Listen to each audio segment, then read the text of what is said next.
I know there are many people out there that think Boris Johnson is damaging our country, damaging our reputation as a country, as the United Kingdom in a market that goes back traditionally in the world as a honourable country with great infrastructure in place, fantastic leaders that do great things for people around the world. Well, we know this has been building up for a long, long time. I think even before the Brexit vote in 2016, before that we had all the issues with MPs' expenses. Remember those MPs that were squandering the money and buying things for their homes, or going on expensive holidays, or just going crazy spending money for their own personal use. Politicians, or people who choose that profession, tend to go into it because they feel they are serving the community, serving the public, putting people's interests before their own. But I think that's, in most cases, not true. They're looking after themselves first. It's a career. They want to make money out of it. They want to have a good quality of life for themselves before they really think about you and me.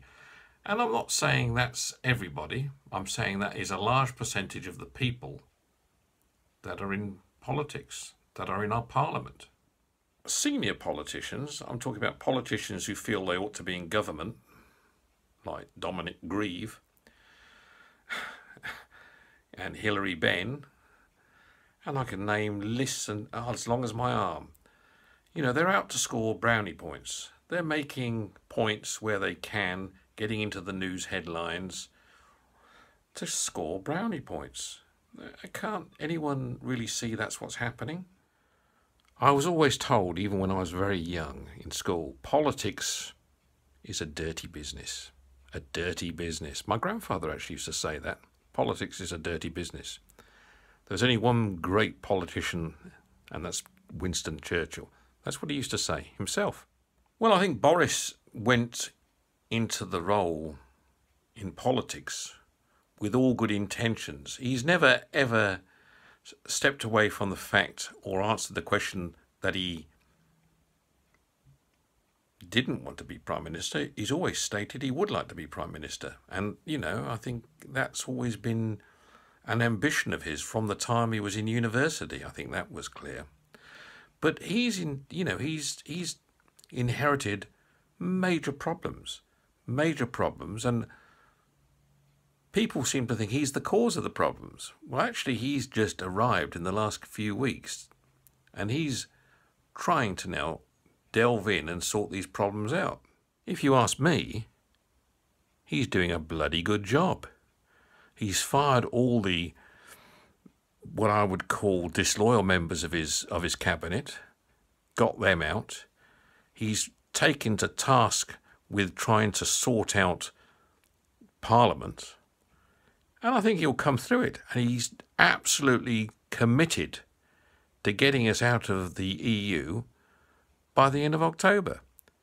He's going out and trying to achieve things that the country want. This document that the government were forced to publish today or yesterday, this Yellowhammer report, best or worst case scenario of leaving without a deal, and going through the food shortages and the medicine shortages and the riots in the street and everything else that's going to happen. It's, which is okay. It's a paper looking at worst case scenarios in a situation where the government has to take action. And it's been discussed on the radio and put into the media reports, and I'm sure it's going to be on Question Time again this evening. What we don't seem to cover is the best case scenarios for what would happen if we went out without a deal. Our freedom to trade with who we like, our freedom to bring in who we like, our freedom to make our own rules and regulations, the fact we don't have to pay out a huge amount of money to the EU every month, there's a lot of benefits that we don't talk about. I wonder why. Well, why? Ask yourself why. Why don't we make a noise about these things? Is it because people don't believe them? They'd rather believe the negatives and not the positives? Is it that the positives are a bit in the fog? Are they not clear? But they're no more in the fog than the negatives, because at the end of the day, no one really knows what's going to happen if we left the EU at this stage. In that respect, they're guessing, apart from a few people who are very clear where things are going. And they're going to get better. There are many positives in leaving the EU. We need to focus on the positives and report on the positives and talk about the future. Talk about building the future. Talk about building the relationships going forward.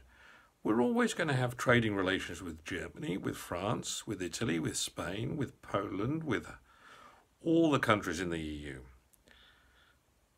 Those won't change. But we're going to gain new markets to trade with going forward. I only hope we can get through this process at the end of October and focus on the future as a team, together.